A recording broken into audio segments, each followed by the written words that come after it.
Hello and welcome to today's Commonwealth Games themed Q&A recording with David Grady, CFO of the Birmingham 2022 Commonwealth Games. I'm Henrietta Brealey, Chief Executive of the Greater Birmingham Chambers of Commerce, and today myself and David are going to be talking all things Commonwealth Games, but with a particular focus on some new developments. That's the routes for the road races, and also a particularly important one to bear in mind, brand guidelines and regulations in that space. So lots to talk about, as well as general opportunities for businesses. So David, welcome. Thank you very much. Nice to be here. Thank you so much for joining us. Now, I wondered if you could start by just telling us a little bit about yourself and your role. Okay, well, as you said, I'm the Chief Financial Officer for the Organising Committee for the 2022 Commonwealth Games in Birmingham. I often get asked why I did this job, having sort of moved out of the commercial sector, and truth of it is I grew up in this city. I'm very, I've got great attachment to the city of Birmingham, and when I saw the job was available, I thought to myself that I would kick myself if I didn't at least try to do that job at what is a hugely exciting time for the city. Before I took the job on, I was actually the corporate services executive at the Central England Co-op, where I've been for sort of 8 or 9 years. So that was a sort of finance and wider sort of corporate services operational role. So, in some ways, some parallels with this activity, because retail business like that is hugely about, all vast numbers of people pulling in the same direction, which is in a sense what this activity is about. Fantastic. You mentioned you're a local boy, lured back for the games. What are you most excited about when it comes to the Commonwealth Games? I guess there's two things when I think about what's to come in sort of the next 9 months. One is what's it going to be like working in this place, and genuinely it is the most sort of life-affirming place I have ever worked in, as much as all of the people who work in an organising committee are people who get things done. So in your traditional corporate life, you've got time horizons, and you've got things that move and things that move around, whereas here there is only one date, and that's the date we start, and everybody who works in the organisation is fixed on being ready for that date, and it leads to some genuinely exciting conversations about the art of the possible and what needs to happen to get stuff done. So at a sort of a personal, professional level, it's a hugely energetic and brilliant place to work. I suppose the sort of the bigger picture, what am I most looking forward to is, I'm looking forward to playing my part in putting my city on the global stage, and that's what we will be next year. And our reputation will ideally be enhanced, but our reputation will be changed by what we do next year. And we are all full speed ahead on making that a very positive experience for the city and the region. Fantastic. And speaking of being full steam ahead, one of the latest developments has, of course, been releasing the routes for the road races, which is a lot of alliteration. It's difficult to say that particular phrase, routes for road races. But could you tell us roughly what's happening, when and where, when it comes to that? So yes, there are 4 road events, and they are pretty special in any multi-sport event, because if you think about the typical model for a sports event like this, is we sell tickets and we ask the spectators to come to places that we've predetermined, whereas on this one, the sport comes to the people and to the region and the city, and that's probably why these events are sort of so iconic, because you don't see the inside of a stadium, you see the place that is hosting the mega event. So the 4 events over 5 days that comprise the road race schedule are the triathlon, which starts on the first sort of sports day of the games, the 29th of July. So Friday the 29th of July, and again on Sunday the 31st of July, there will be triathlon events in and around Sutton Park. In north of Birmingham. On Saturday the 30th of July, there will be the marathon, which starts in central Birmingham at the Smithfield site, heads out sort of through southwest, past the cricket ground, up to Sturchley-Bourneville, on a loop circuit, and ends up back in the city centre in Victoria Square, just outside the council house, where the finish will be. And then later the following week, we've got the 2 cycling events. So there is a time trial on Thursday the 4th of August next year, which is based in Wolverhampton. And then on Sunday, the 7th of August, there is the cycling road race, which is based in Warwick. Fantastic. And for businesses who are thinking, oh, where exactly are those routes going to be? Which roads is that looking at? Where would you recommend they go to find out that information? So the routes are published on the Birmingham2022.com website.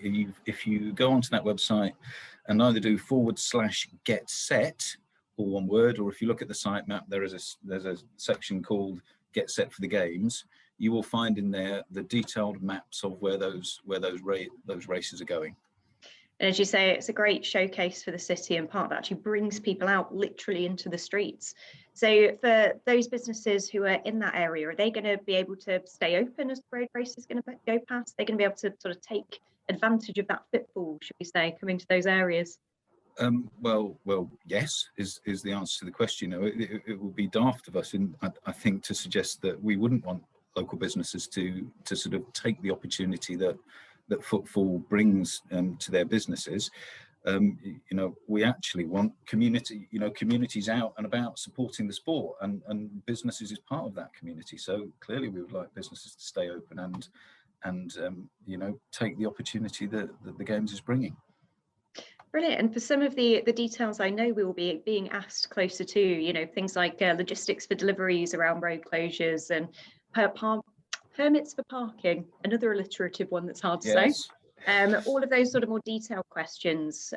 What advice have you got for businesses in that space so far? Well, look, I can't come on a podcast and say, don't worry, it'll all be fine. There won't be any disruption. We are having a global mega event in the city, and to a certain extent, these events come with certain amount of disruption and change required. So if there is a road event, roads will be closed. That's the nature of the event. We will obviously be using all the skills and experience in the team to minimise the disruption, and the road closures will be rolling road closures, i.e.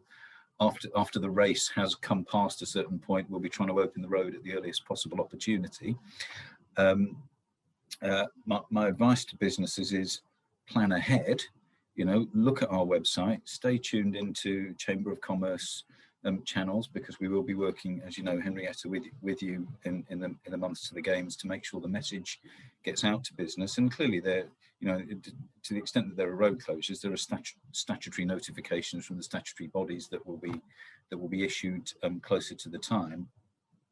But as I say, the routes are on the website now, so you can start to plan ahead now by understanding how close to your business these races are coming, and to the extent that it is coming close to your business, whether you think that will be a disruption or not in terms of supply and parking.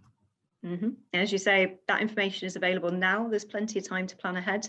And as well as potential disruption, there's also that opportunity, isn't there, with that rising footfall in the area to bring people in. What advice would you have for any businesses who are thinking, oh, how can I tap into the game spirit? Can I do some sort of games related event or promotion?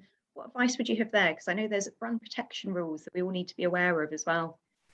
Yeah, so we think the brand protection rules sort of strike the right balance. I'm sure everyone in this audience will understand that we've got a number of sponsors who have contributed to the funding of the Games, and therefore expect to have exclusive rights to the intellectual property that the Games has produced. So, the brand and the mascot. So if you're not a sponsor, clearly you cannot use the trademarks and the intellectual property of the Games.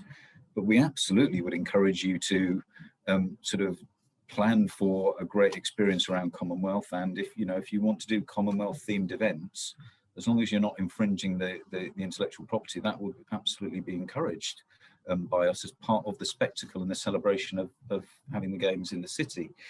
There are some trading restrictions as well, and those are on our website in the Get Set section again. And again, we think they're not particularly onerous. Your normal course of business will not be affected by this. What will be affected, and you will understand this, is we need to protect our position against sort of illegal trading and sort of counterfeit goods, etc., being sold in connection with the Games, and we will enforce against that. But your business and your members' normal business from its normal premises should be unaffected by any of those restrictions. Mm-hmm. Like you say, it's being clever about it and not sort of sticking a big games logo on a coffee cup and going, yes, please don't do that. Yep. So when we're thinking about other games related opportunities, we know there's the road races, we know where the key venues are going to be. We understand that there's also going to be a number of live sites that will be announced over the coming months. When will more information be available on those, or perhaps some of the other activities that will be happening around the city as part of more of the cultural festival that will be bringing people in and bringing people together? Yes, so you're absolutely right. Live sites have become a feature of major sporting events, and for those that are not familiar with the terminology, this is a place where spectators can go and watch the sport in a central venue on video screen, and other entertainment will be provided. And we've got sort of intentions to have live sites around both the city and the region.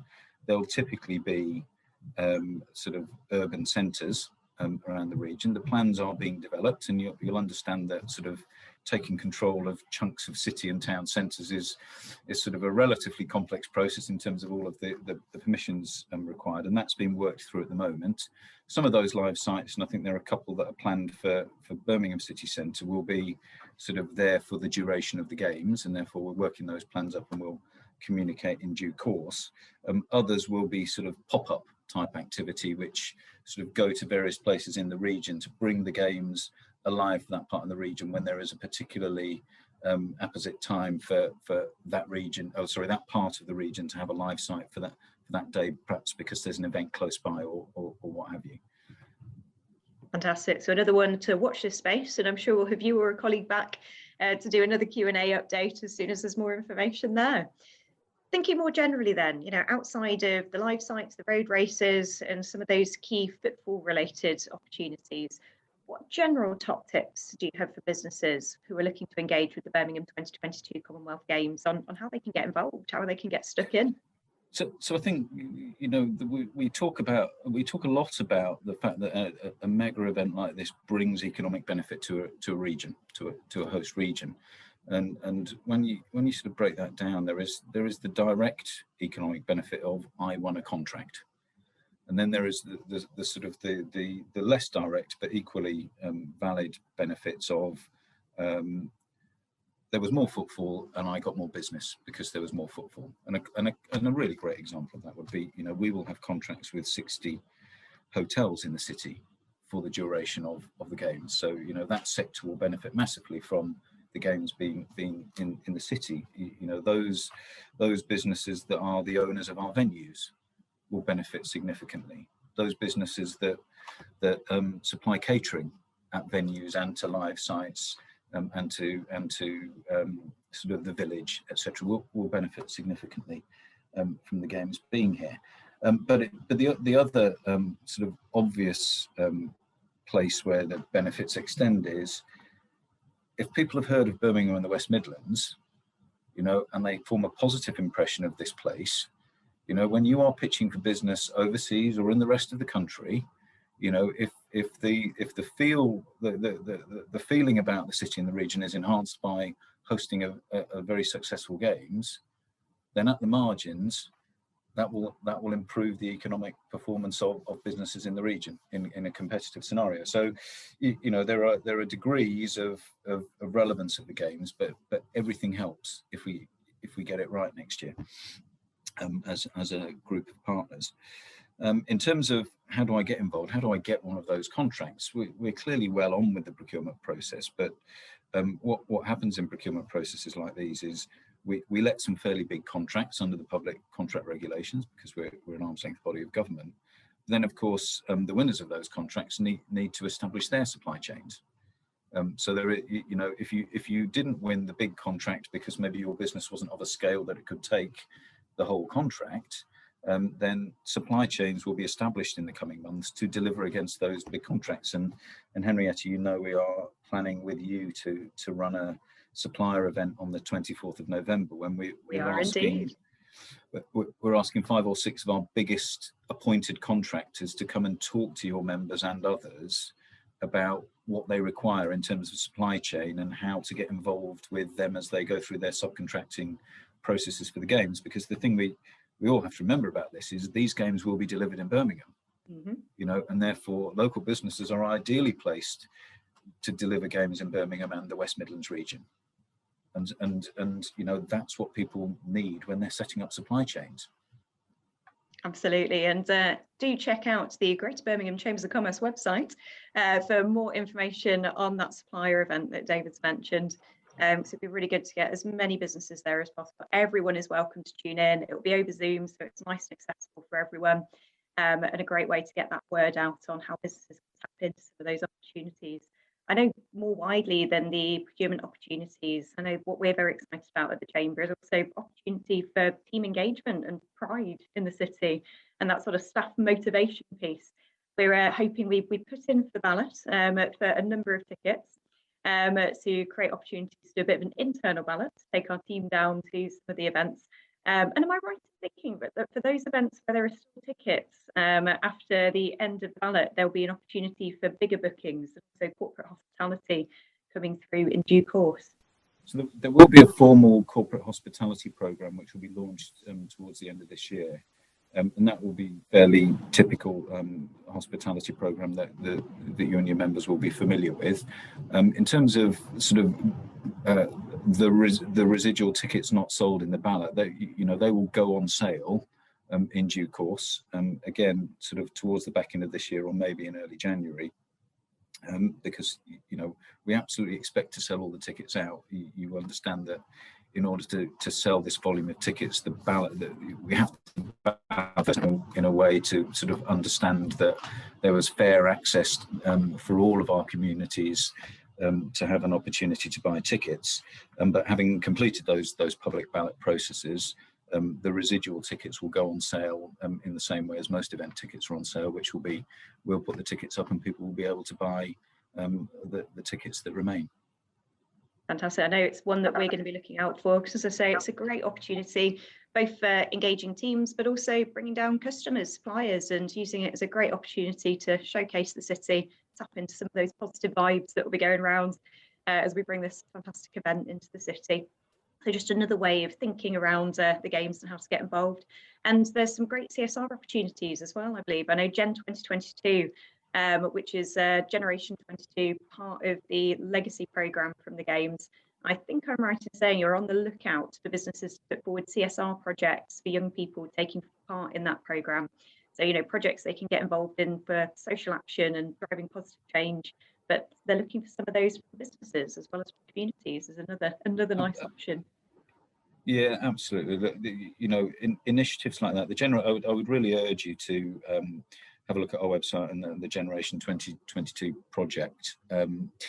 Those kind of projects can only work if business partner with the people running the projects. My colleague Nicola Turner, who's our Director of Legacy, is doing a fantastic job on that. And in actual fact, Henrietta, I couldn't do it justice on this conversation. You may well, think about having Nicola on a future one of these, because she's got so much to say about how business can contribute to the legacy activities of the Games. And if anyone watching this is interested in that, again, on our website, you'll see the legacy plan for the Games.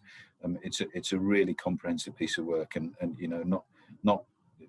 not owned by the organising committee. Actually, it's owned by the partners who are running the Games, with Nicola working across those partners, and it truly is a great piece of collaborative working by the Games partners. I'm glad you mentioned Nicola, David, because as it happens, I did a Q&A recording with Nicola just a couple of weeks ago where she does talk about Gen 2022. So if anyone watching hasn't seen that already, you can check that out along with a number of other podcast recordings, newsletter articles, all of that sort of thing at the Greater Birmingham Chambers of Commerce B2022 hub. That's at www.greaterbirminghamchambers.com. So signposting out all of these different activities that are happening across Games partners. Fantastic. Thank you, David. Do you have any final messages for the business community today? Well, anyone who's sort of seen me talk about the Games in the last 2 or 3 years may well think I'm sort of banging the same drum, but I tend to always finish on a business point, really, which is, the Commonwealth Games is nothing other than an opportunity. And in business, you get lots of opportunities, and you take some and you don't take others. I would really, really think we had missed the opportunity if a number of your members sort of looked back after the event and thought, oh, I wish we'd done that. So I think these opportunities need to be planned now. you know, and they don't just start arriving at the games. There are opportunities before the games, there are opportunities during the games, but perhaps the biggest opportunity is the legacy after the games. Mm-hmm. So, you know, make it part of your planning and thinking about how you are going to leverage your business on the back of the games being in Birmingham. Absolutely, and it's not long to go now, is it? When you think we're nearly in 2022 as we talk. Yes, thank you for reminding me. What was that you said about having a hard deadline to deliver to? Exactly. No, it's a fantastic opportunity, and as another cheeky plug, one of the things we're working on at Greater Birmingham Chambers is looking at Commonwealth markets, so looking overseas and at the relationships we can build with organisations that can help local businesses access Commonwealth markets. So there'll be more to come from our Commonwealth Chamber of Commerce, some MOUs that we've agreed with partners overseas to help businesses on that journey, because it's a big old place, the Commonwealth, and there's a lot of interesting markets and opportunities within it. Fantastic. Thank you so much for joining me today, David, for a really useful run through some of the latest developments, some of those opportunities out there for businesses. Key message, don't miss this opportunity. If you're thinking, how can I get my business involved in the games? It is well worth looking at all the things we've discussed and then thinking about what you might want to do to tap into some of the spirit of 2022. David, thank you again. I look forward to seeing you on a future Q&A. Yes, thank you. And of course, we'll do that.